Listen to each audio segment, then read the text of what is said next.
You've probably heard someone say something like Estop for stop or a speak for speak, right?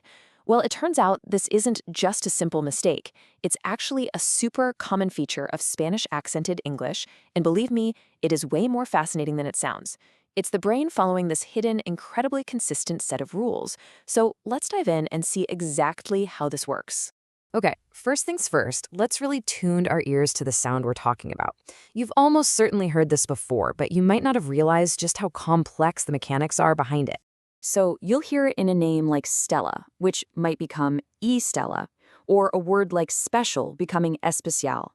This whole process, adding a vowel sound to break up a cluster of consonants that a language doesn't like, it has a name.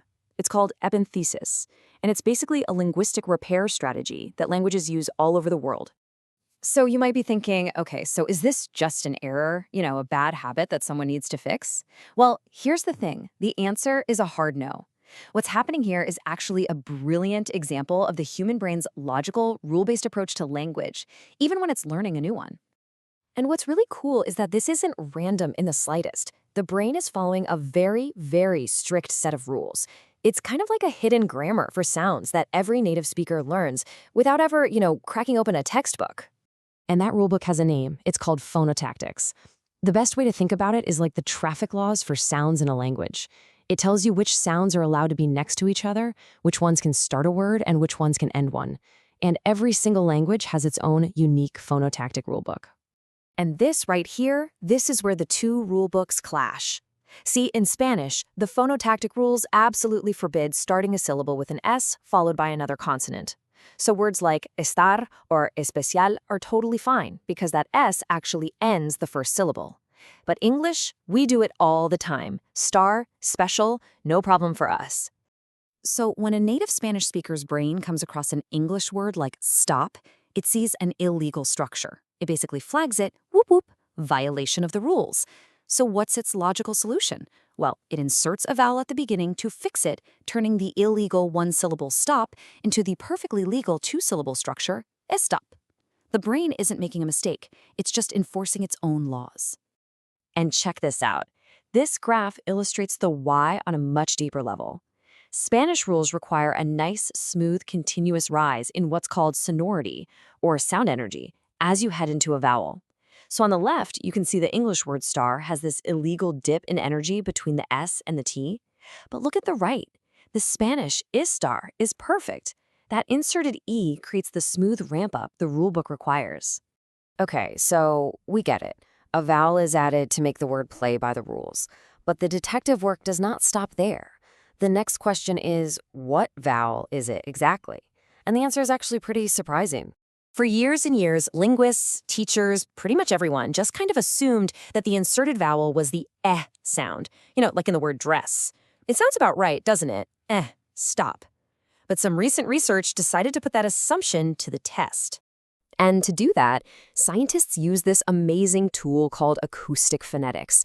They create these things called spectrograms, which are basically pictures of sound. This lets them measure the precise physical properties of a vowel, kind of like a forensic analysis for speech, to figure out its true identity. And here it is, the big reveal. When you actually plot the acoustic measurements of that inserted vowel, you can see it marked there in red as EV, you find it's nowhere near the vowel in dress. It's consistently much, much closer to the vowel sound in the word face. So it's less of an stella, and acoustically, it's a lot more like an a stella. Wild, right? Now, what's also really fascinating is that even though the analysis shows it's a full-on vowel, it's produced incredibly fast. For the female speakers in this one study, the average duration was just 84.5 milliseconds.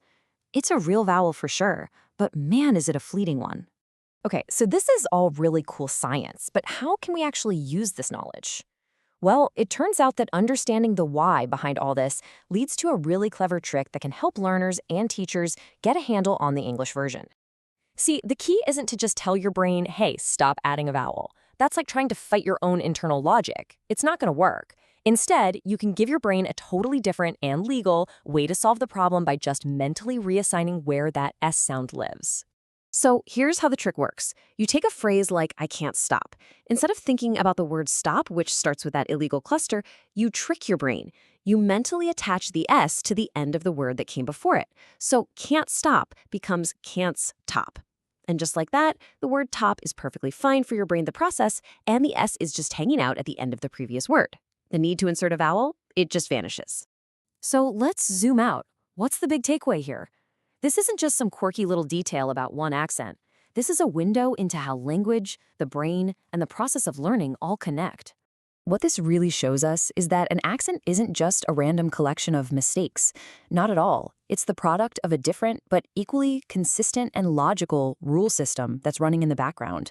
And when you understand that logic, that phonotactic rulebook, it not only makes it easier to learn the new pronunciation, but it also builds this huge amount of empathy and respect for the incredible, complex thing that speakers are doing when they learn a new language. And that kind of leaves us with a final thought to chew on. If something that we so often call an error is actually just a different rule in action, it really makes you wonder, what other things do we totally misunderstand about the way we and the people around us speak?